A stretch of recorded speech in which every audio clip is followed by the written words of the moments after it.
Good morning friends and welcome to my YouTube channel joy gardening. आज आप लोग यहाँ पर देख पा रहे हैं मेरी गोल्ड का प्लांट। इस प्लांट को मैंने बहुत दिन पहले इसको प्लांटेशन किया था, तो ये तो आप लोगों को पता ही है। मैं इसका अपडेट भी दिया था कि कितना बड़ा बड़ा इसमें फूल हो रहा था। अभी देखिए इसमें ये है थर्ड टाइम कितना सारा फूल आया है। तो आज मैं आप लोगों के साथ शेयर कर रहा हूँ कि अफ्रीकन जायंट वैरायटी में आप लोग मार्च मंथ में कैसे इतना फूल पाए एंड इतना सारा एक साथ में फूल पाए। तो दोस्तों देखिए पहले मेरा मार्च मंथ का view of my African giant, जिसको मैंने लगभग लगाया था नवंबर में। अभी 3 महीने से, इस 2 महीने से यहाँ पर कंटिन्यू फ्लावर आ ही रहा है। देखिए कितना सारा बार्ड्स अभी तक है, कितना सारा फूल भी उतना छोटा साइज़ का नहीं, फास्ट से तो छोटा है ही, बट अभी भी बहुत सारा फूल है जो बहुत बड़ा साइज़ का है एक साथ में।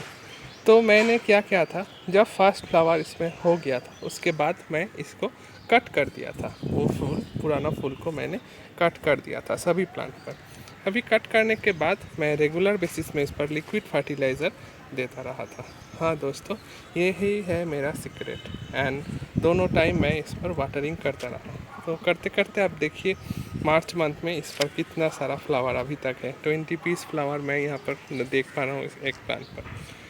तो दोस्तों अगर आप लोग का प्लांट अभी मुरझा जा रहा है तो आप लोग डरने की बात नहीं है। आप लोग उन प्लांट को थोड़ा पुराना पत्ता वगैरह काट के उस पर फिर से आप लोग लिक्विड फर्टिलाइज़र जो मास्टर केक से मैं बनाता हूँ उसको रेगुलर में तो 3 to 5 डेज़ में अप्लाई कीजिए। तो आप लोगों का भी अभी भी इतना सारा आप लोगों को अफ्रीकन जायंट का वैरायटी मिलता रहेगा। तो कैसा लगा मेरा ये वीडियो दोस्तों, ज़रूर बताइएगा, कमेंट कीजिएगा, शेयर कीजिएगा। अगर अच्छा लगे तो please subscribe my channel and next video के लिए वेट कीजिए। तब तक के लिए बाय बाय, थैंक यू।